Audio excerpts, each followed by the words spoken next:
Commerce students. మీరు commerce కోర్సుని ఎంచుకున్నప్పుడే ఒక మంచి అకౌంటెంట్గా బ్రతకాలనో, లేకపోతే నేను ఒక ట్యాక్స్ ప్రాక్టీస్ చేయాలనే ఒక ఆలోచనతో దిగుండే మీరు సిఏ దాకా వెళ్ళి ఉంటారు, లేకపోతే బీకామ్ తోటి ఆగిపోయి ఉంటారు, లేకపోతే బీకామ్ తోటి ఉద్యోగాలు ఏమి రావులే అనుకుని ఎంబీఏ దాకా వెళ్ళి ఉంటారు. ఎక్కడికైనా ఇల్లు ఉంటాయండి ఇవాళ. తర్వాత ఏంటంటే మీరు కోర్సులో ప్రవేశించినప్పుడున్న ఆలోచన కోర్సు కంప్లీట్ అయ్యేటప్పుడు ఉండొచ్చు, ఉండకపోవచ్చు. కాబట్టి ఏంటంటే మీరు అప్పటి వరకు అలాగే ఉండి నేను ఒక అకౌంటెంట్ కావాలనే ఆలోచనతో మీరు ఒక మంచి రెజ్యూమ్ తయారు చేసుకుని, అట్లనే ఒక సాఫ్ట్వేర్ కూడా నేర్చుకుని, అకౌంటింగ్ సంబంధించిన సాఫ్ట్వేర్ అండి నేర్చుకుని, మీరు ఎక్కడన్నా ఒక ఆర్గనైజేషన్లోకి ఇంటర్వ్యూకి వెళ్తే మీకు ఏ విధంగా మీ రెజ్యూమ్ చూసి మీకు ఒక ఉద్యోగం ఇస్తారు. అకౌంట్స్ ఎగ్జిక్యూటివ్ అని, జూనియర్ అకౌంటెంట్ అని, ఇవి రకరకాల డిజిగ్నేషన్ తోటి, మంచి డిజిగ్నేషనే, ఒక డిగ్నిఫైడ్ డిజిగ్నేషనే అనుకోండి, మీకు ఒక జాబ్ ఇస్తారు. దాంట్లో మీకు అప్పచెప్పి కార్యక్రమం ఏంటి, ఒక డాటా ఆపరేషన్ ఇస్తారు. డాటా ఆపరేషన్ అంటే ఏముంటుందండి, జనరల్ ఎంట్రీస్ పాస్ చేయాలి. అంటే ఓచరు పాసింగ్ అన్నమాట. అంటే పర్చేజ్ ఓచర్స్ కానీ, సేల్స్ ఓచర్స్ కానీ, జనరల్ పేమెంట్ ఓచర్స్ కానీ, బ్యాంకు ట్రాన్సాక్షన్స్ కానీ ఇస్తారు. కానీ మీరు అకౌంటెంట్గా మారాలని జాయిన్ అయ్యారు, మీకు ఇచ్చింది ఒక జూనియర్ అకౌంటెంట్ పోస్టు లేకపోతే ఒక డాటా ఆపరేటర్ పోస్టు. డిజిగ్నేషన్ వేరే ఉండమండి. కాకపోతే అప్పుడు ఏమవుతుందంటే మీరు రిలాక్స్ అయిపోయారా, నాకు ఉద్యోగం వచ్చిందని రిలాక్స్ అయ్యారా, అక్కడితోటే ఫుల్ స్టాప్ పడిపోద్ది, మీ లైఫ్ ఫుల్ స్టాప్ పడిపోద్ది. ఎందుకంటే ఇంక అంతకంటే ముందుకు మీరు వెళ్ళలేరు. లేదు నేను అనుకున్నది ఇది కాదు కదా, ఒక అకౌంట్స్ అడ్మినిస్ట్రేటర్ని కావాలి అంటే నేను తయారు చేసిన స్టేట్మెంట్స్ మేనేజ్మెంట్కి బాగా ఉపయోగపడాలి, ఇది బ్యాంక్ లోన్కి ఉపయోగపడాలి, ట్యాక్స్ అథారిటీస్ని సాటిస్ఫై చేసేటట్టు ఉండాలి అనుకున్నట్టయితే మీరు ఆ పోస్ట్లో ఉండలేరు కూడా. ఎందుకంటే మీరు డాటా ఆపరేటర్ చేయడానికి మీరు ఇంత కష్టపడాల్సిన అవసరం లేదు. కానీ మరి ఎలా జరగాలి, మరి అవుతున్నారా, అందరూ అలా అవుతున్నారా? మరి గబగబా ఒక ఇన్స్టిట్యూట్కి చేరి మీరు మళ్ళీ ఇంకొక టాలీనో ఇంకోటో నేర్చుకుంటారు. జరిగితే ఇన్స్టిట్యూట్లో జరిగేది ఏంటి, ఒక ఎడ్యుకేషన్ వెర్షన్ తీసుకుని దాంట్లో ఏంటంటే మీకు ఇన్కమ్ బీకామ్దో లేకపోతే ఎంకామ్దో ఏదో ఒక ప్రాబ్లం తీసుకుని కంప్యూటరైజేషన్ చేయడానికి చూపిస్తాడు. అంటే కంప్యూటరైజేషన్ అవుతుంది తప్ప మీరు బిజినెస్ అంటే ఎలా ఉంటుంది, బిజినెస్లో తారసపడే వ్యక్తులు ఎవరు, బిజినెస్లో తారసపడి ట్రాన్సాక్షన్స్ ఏంటనేది మీకు అవగాహన వచ్చే అవకాశం 100% ఉండదు.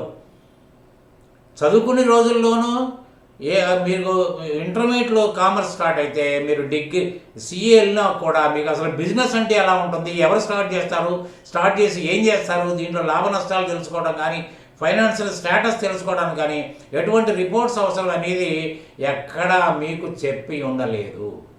మరి అటువంటిప్పుడు మీరు చేయగలిగింది ఏముందండి? మరి ఇక్కడ నేర్చుకున్నా కూడా అదే తంతుంటే మీ పరిస్థితి ఏంటి?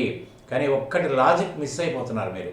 ఎట్లాంటి లాజిక్, ఇది బేసిక్ అకౌంట్స్ నేర్చుకున్న దాంట్లోనే ఈ మంత్రం ఉంది. ఏ మంత్రం ఉందండి, ఎవరికి అకౌంట్స్ అవసరం, ఒక బిజినెస్ మ్యాన్కి అవసరం. బిజినెస్ మ్యాన్కి ఏం అవసరం అండి, వాడు నేను బిజినెస్ పెట్టిన తర్వాత దీంట్లో ఫైనాన్షియల్ ఇన్వాల్వ్మెంట్ ఉంటుంది, తర్వాత మైండ్ అప్లికేషన్ ఉంటుంది. అంటే ఎప్పుడైతే డబ్బులు పెట్టి మళ్ళీ డబ్బు సంపాదించుకోవాలనే ప్రయత్నం చేస్తాడో నిరంతరం ఎప్పటికీ నెత్తట్లో కూడా నా డబ్బులు సురక్షితంగా ఉన్నాయా లేదా, నాకు సహకరించిన ఆర్థిక సహకారం అందించిన వాళ్ళకి తిరిగి నేను సక్రమంగా ఇవ్వగలుగుతానా లేదా, మరి ఇవ్వలేకపోతే నా పొజిషన్ ఏంటనే ఆలోచన ఒకటి వస్తుంది. రెండోది, మరి అసలు నేను ఎంచుకున్న బిజినెస్ నాకు లాభదాయకమా కాదా, నేను ఒక లాభాన్ని ఊహించుకుని నేను ఈ బిజినెస్లోకి దిగాను, నిజంగా అది నా ఊహ నిజమా కాదా అని ఈ 2 ఆలోచనలతోటి మనిషిని నిద్రపోనివ్వదు. అంటే ఆ 2 ఆలోచనలతోటి మీకు రిజల్ట్ ఎలా వస్తుందంటే, ఒకటేమో బ్యాలెన్స్ షీట్. అంటే బ్యాలెన్స్ అంటే నిల్వ, షీట్ అంటే స్టేట్మెంట్. అంటే నిల్వల పట్టిక. అంటే ఒక పీరియడ్లో అసలు నాకు వచ్చిన డబ్బులు రాకడ ఎలా ఉన్నాయి, ఇన్ఫ్లోస్ ఎలా ఉన్నాయి, ముందు క్యాపిటల్, తర్వాత బ్యాంక్ లోన్స్, తర్వాత అరువుకు సరుకులు ఇచ్చిన వాళ్ళు, అరువుకి మనకి సర్వీస్ చేసిన వాళ్ళు, తర్వాత గవర్నమెంట్ కొరకు వసూలు చేసిన ఈ పిఎఫ్ కానీ, ఈఎస్ఐ కానీ, జిఎస్టీ కానీ, టీడీఎస్ కానీ, టీసీఎస్ కానీ ఇవన్నీ ఉన్నాయి. ఇవన్నీ తీర్చడానికి నా దగ్గర ఉన్న వనరులు ఏంటి, స్టాక్ ఉందా, రావాల్సిన బాకీలు ఉన్నాయా, డిపాజిట్లు ఉన్నాయా, స్టాఫ్కి అడ్వాన్సెస్ ఇచ్చానా, నా దగ్గర ఉన్న ఫర్నిచర్ ఎంత, ఇవన్నీ క్యాలిక్యులేషన్స్ తోటి డబుల్ ఎంట్రీ సిస్టమ్ ప్రకారం రెండు సమానంగా ఉంటే ఉండాలి. సమానంగా ఉంటే కాదు, రెండు సమానంగా ఉంటే మీ స్టేటస్ మీకు అర్థమైపోద్ది. లేదు అది రెండోది దాన్ని బ్యాలెన్స్ షీట్ అంటాం. రెండోది ఏంటంటే income statement, that is trading profit and loss account. దాంట్లో మీకు అసలు గరిష్ట లాభం ఏంటి అంటే మీరు చేస్తున్న వ్యవహారానికి గరిష్టంగా ఏమొచ్చింది. నేనేమనుకున్నాను, ఓ 40% లాభం వస్తుంది అనుకున్నాను. అంటే 100 రూపాయలు కొన్న వస్తువుని 140 రూపాయలకి అమ్మగలిగిన పక్షంలో నాకు 40 రూపాయలు లాభం వస్తుంది. దాంట్లోంచి ఒక 35 రూపాయలు ఇతరత్ర మెయింటెనెన్స్ ఖర్చులు, అంటే రెంట్ కానివ్వండి, శాలరీస్ కానివ్వండి, కరెంట్ బిల్ కానివ్వండి, సెల్ ఫోన్ బిల్ కానివ్వండి, ఇవన్నీ పోయిన తర్వాత నాకు ఒక 5 పైసలు మిగులుతాయి.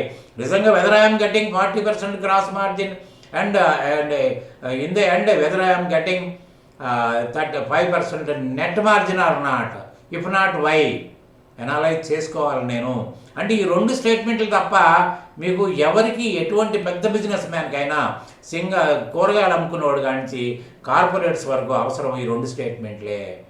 మరి ఈ రెండు స్టేట్మెంట్లకి ఏం కావాలండి, మీకు ఒక బ్యాలెన్స్ షీట్ తయారు చేయాలంటే లయబిలిటీసు, అసెట్స్. లయబిలిటీస్ అంటే ఏంటంటే సింపుల్గా ఏదైతే మన అవసరార్థం, మన వ్యాపార నిర్వహణ నిమిత్తం ఎక్కడి నుంచి అయితే ఫండ్ సేకరించామో, ఎవరు సేకరిస్తారండి, ఆర్గనైజేషన్, నాట్ యూ.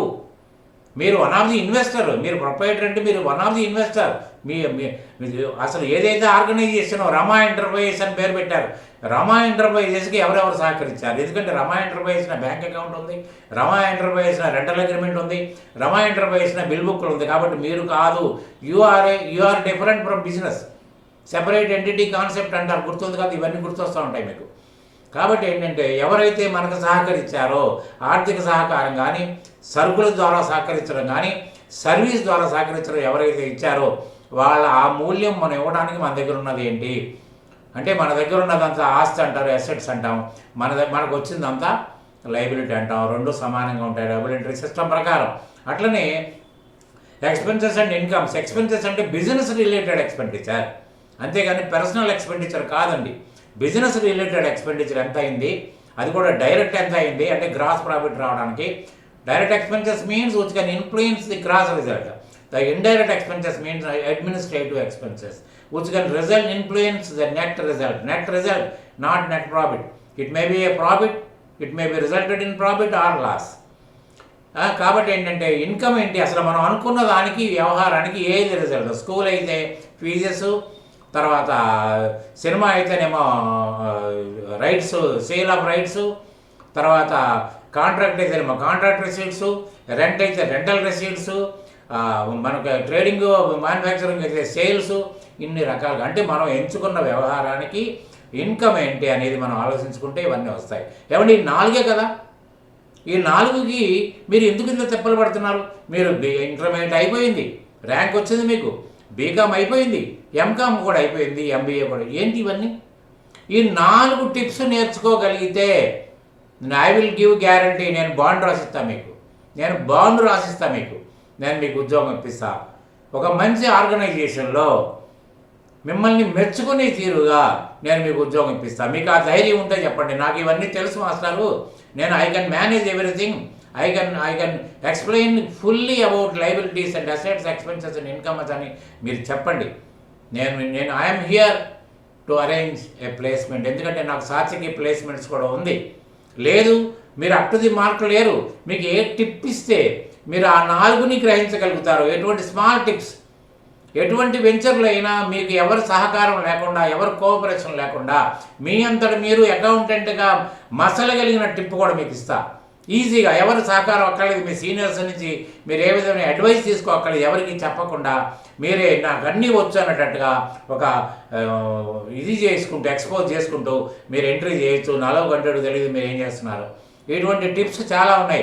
అవి నేర్చుకోవడం మానేసేసి నేను ఎంబీఏ చేశాను, ర్యాంక్ హోల్డర్ని అయ్యాను, నేను ఎందుకు సీనియర్ అకౌంటెంట్ కాలేకపోతున్నాను, డేటా ఆపరేటర్గా ఎంతకాలం కొనసాగాలని బాధపడేటోళ్ళు 95% ఉన్నారండి. ఎందుకంటే ఇవాళ 10 సంవత్సరాల నుంచి పనిచేస్తున్నది కూడా డేటా ఆపరేటర్గానే ఉన్నాడు. జీతం అఫ్కోర్స్ జీతం వస్తుందేమో, ఎందుకు వస్తుంది? అంటే ఆయన మీద జాలి పడిపోయి మన దగ్గర చాలా కాలం నుంచి ఉన్నాడులే ఈ 2000 పెంచాలి ఖర్చులు పెరుగుతుంది, అది కాదు మీకు కావాల్సింది. నిజమైన మీ యొక్క క్యాపబిలిటీని మెజర్ చేసి వచ్చే శాలరీ నిజం. మీకు ఇవన్నీ నేర్పి అంటే different, it is quite different from all the placement centre. మీకు నేను ప్లేస్మెంట్ ఇచ్చే బాధ్యత నాది. You can approach me by making a telephone to me which is clearly noted in the description column. 100% మీకు అది ఉంటుంది. Me need not worry about the position you are seeking, you are expecting. ఖచ్చితంగా వస్తుంది. కాబట్టి మీరు నా video మీకు నచ్చితే సబ్స్క్రైబ్ చేయండి. ఇది మీకు నా ఫ్రెండ్స్ కూడా అందించాలి. దీంట్లో ఒక మెటీరియల్ ఉందనుకుంటే మీ ఫ్రెండ్స్ కూడా షేర్ చేయండి. మీకు బాగా నచ్చితే లైక్ చేయండి. కాబట్టి ఏంటంటే ఇటువంటి ఇన్ఫర్మేషన్లు ఎన్నో ఇవ్వడానికి నేను సిద్ధంగా ఉన్నాను. You please give me permission to take leave from you. Thank you very much for watching my video. Thank you very much. Good day.